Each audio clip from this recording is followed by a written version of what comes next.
glimpsed Jason watching them from above. Just seeing Jason standing there sent a shiver down their spines. Once they were all on board, they immediately began rowing, desperate to get as far from the ship as possible. Suddenly, a figure surfaced beside the boat and clambered, and it was Julius, who had managed to survive despite being thrown into the sea. Though he was drenched and had swallowed a lot of seawater, he had miraculously escaped with his life. With everyone's combined effort, the lifeboat finally drifted away from the wrecked ship, but lost in the vast ocean and surrounded by thick fog. They couldn't determine their direction and could only hope for the best. By some miracle, after blindly rowing for an entire day and night, they finally arrived in New York City. Seeing the iconic Statue of Liberty, the 5 survivors felt a surge of relief and excitement. They eagerly paddled toward shore, ready to embrace the freedom they'd fought so hard to reach. Yet, as soon as they set foot on land, Jason emerged from the water behind them. The massacre was far from over, only the setting had changed. To Jason, who was used to the isolation of Crystal Lake, the bustling streets of New York were entirely foreign. But as he looked up, he saw a giant billboard featuring a character in a hockey mask. For a moment, Jason seemed bewildered, as if he thought he'd already made a name for himself here in New York. With this strange boost of confidence, he began to roam the city streets without restraint. Meanwhile, the 5 survivors, thinking they'd escaped danger, were busy looking for a public phone booth. Before they could find one, they ran into a pair of muggers who brandished guns, demanding all their money. One of the thugs, however, took a special interest in Rennie, making lewd comments and roughly grabbing her. They threatened Charles and the others, warning them not to follow. Dragging Rennie into a dark alley, one of the muggers forcefully injected a syringe into her arm. But as they prepared to take things further, Jason, who had witnessed the scene, was outraged. He picked up the syringe they discarded and plunged it into one of the muggers with brutal force. The other thug, horrified, pulled out his gun and fired at Jason, but the bullets had no effect. As Jason approached, he grabbed the thug's head and smashed it against a metal pipe, killing him instantly. Taking advantage of the distraction, Rennie managed to escape the alley. Jason calmly followed after her. Meanwhile, back at the phone booth, Charles organized a plan to rescue Rennie. Julius, tasked with calling for help, finally found a phone booth. Just as he was reporting their location, Jason suddenly appeared behind him. Breaking free from Jason's grip, Julius bolted out of the booth and dashed up a nearby staircase to a rooftop. But when he reached the top, he realized too late that he'd trapped himself. With no way forward and Jason close behind, desperate and with nowhere to turn, Julius decided to face Jason head-on. He believed his boxing skills would be enough to take Jason down. At first, his punches were powerful and precise, momentarily forcing Jason to step back. Jason didn't strike back. He simply absorbed each punch like a silent punching bag. Julius continued to throw punch after punch, his fists connecting over and over, as if waiting for the right moment, but his stamina quickly drained,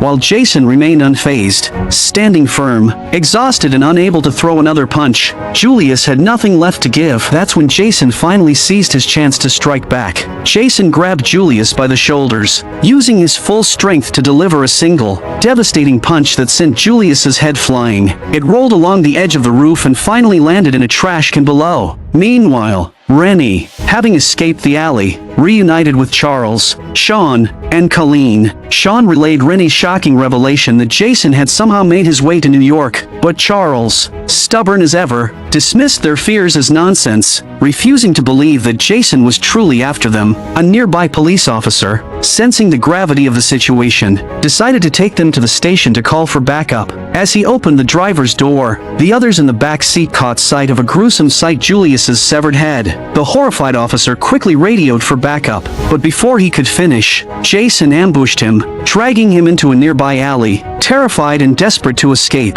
the group decided to flee the scene. Rennie bravely climbed into the driver's seat of the police car, but as she glanced up, she saw Jason standing ominously in the middle of the road up ahead. Though fear gripped her, Rennie summoned her courage and floored the accelerator, aiming the car straight at Jason. Jason didn't flinch and was sent flying to the side of the road when the car hit him. Thinking they'd finally escaped, the group continued driving, only to see that haunting young boy standing in the street up ahead, desperately reaching out to Rennie for help. Rennie, overwhelmed, lost control of the car, which crashed headlong into a roadside barrier. Charles and Sean helped to shake Rennie out of the wreck, but they failed to notice that someone was missing. Moments later, the police car exploded, trapping Miss Colleen, who had been like a mother to Rennie. Inside, she perished in the flames. The vision of the young boy had triggered something in Rennie, dredging up memories of her childhood and the origin of her deep-seated fear of water, an experience that could be traced back to Charles. Years ago, when Rennie was just a child,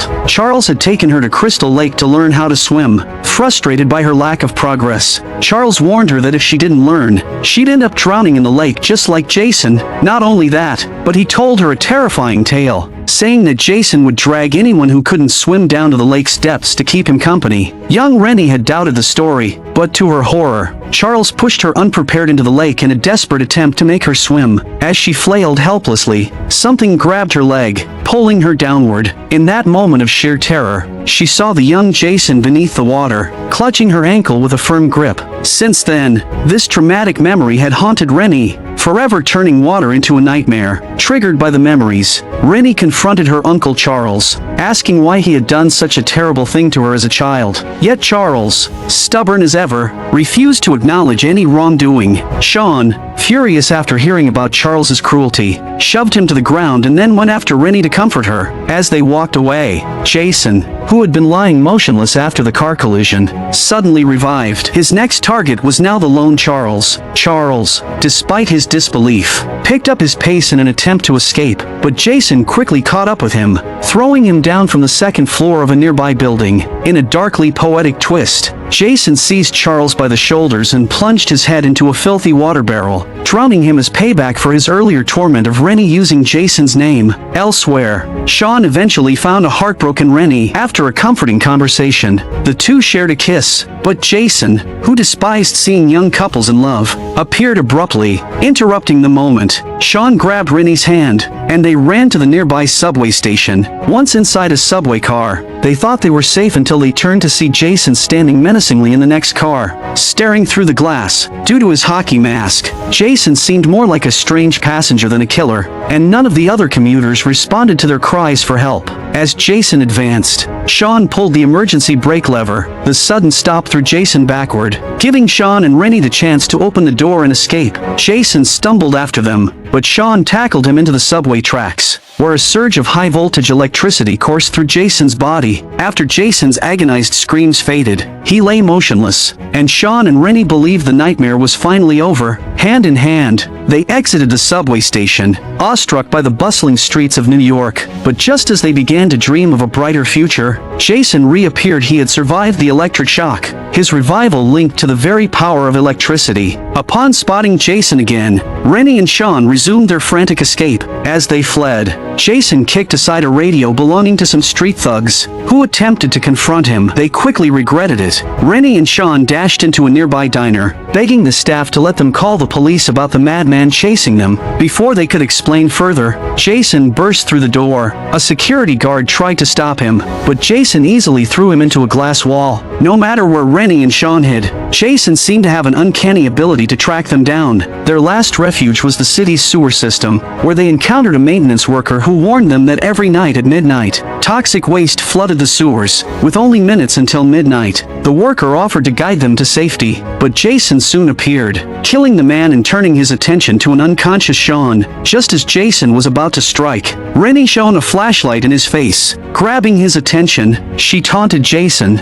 drawing him closer, then broke open a barrel of toxic sludge, splashing it directly at him as he neared. The corrosive waste caused Jason immense pain, and for the first time, Rennie saw his true face under the hockey mask, a sight so horrifying it startled her. Taking advantage of Jason's pain, Rennie returned to Sean's side, helping him to his feet. But even then, Jason refused to let them go. Stumbling, he grabbed Rennie by the leg just as the toxic waste began to flood the sewer. Midnight had arrived, and as the waste poured in, Jason seemed to relive his own drowning. Unable to escape the flood, Jason was overwhelmed by the toxic sludge. When the chaos finally subsided, Sean and Rennie, watching from higher ground, realized they had survived. Looking back, they saw that the corrosive waste had transformed Jason into the innocent form of his younger self. His blood-stained hockey mask drifted away, disappearing into the unknown. As dawn broke over New York City, Sean and Rennie embraced tightly in the street. They knew that, after this ordeal, the next step was to fulfill their promise made on the boat to climb the Statue of Liberty together, symbolizing a fresh start and newfound